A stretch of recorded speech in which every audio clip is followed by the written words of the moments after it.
Although water conservation has very little to do with energy savings, it's still very important to our environment and our pocketbook. Did you know that less than 1% of the water on this planet is drinkable? And that the average household uses 69.3 gallons of water a day? That's 25,295 gallons a year. By installing more efficient water fixtures and regularly checking for water leaks, we can reduce our water consumption by 35%, reducing our total water usage to just 16,498 gallons a year. That's conserving more than 8,700 gallons a year.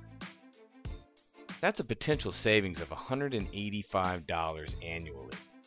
So there is at least one benefit to conserving water. By installing low-flow shower heads and faucet aerators, we can save up to $145 a year alone. You may have also heard about low-flow toilets also. Low-flow toilets can also save money, but many a plumber has stated that low-flow toilets do not release enough water to fully wash away the solid waste we leave behind. If this is true, low-flow toilets can actually cause backups in your sewer system. So the jury is still out on the effectiveness of low-flow toilets. Low-flow faucets and shower heads, however, can reduce the amount of water we use. And low-flow devices also reduce the amount of hot water needed for cleaning by reducing the amount of hot water used. It's a fact, electric water heaters account for 15% of our utility bills. Gas water heaters are no better. They consist of about 25% of our gas bills. So let's do what we can to reduce the amount of hot and cold water we use. Here are some other energy saving ideas that pertain to your water heating needs. For those who have an electric water heater, it can waste a lot of energy heating water that is never used. Although having an electric on-demand water heater installed might be a good way to save money on heating water, the electric on-demand can require as much as an additional 150 amps to run. Most homes only have 150 amps. So on-demand electric water heaters are not a feasible retrofit. Only if we're building a new home is an electric on-demand feasible, because our electric service can be easily upgraded. So for those who live in a home that's already built, a water heater timer may be just a fix.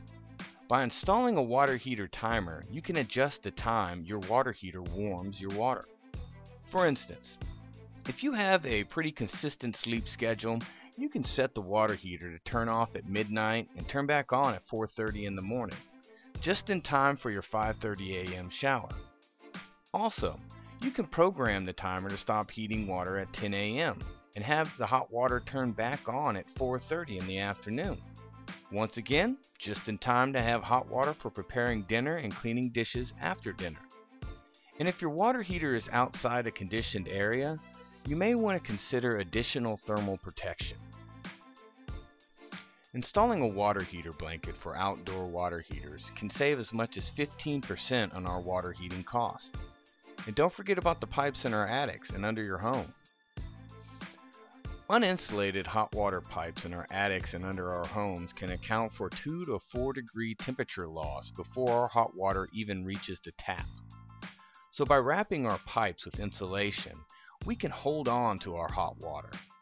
This means that we can set our water heaters at a lower temperature, therefore saving us additional money on lower water heating costs. This concludes our video presentation on water conservation from CoolSouth.com. Thank you for your time, and feel free to revisit this video as many times as you like. And remember, always take care of the Cool South.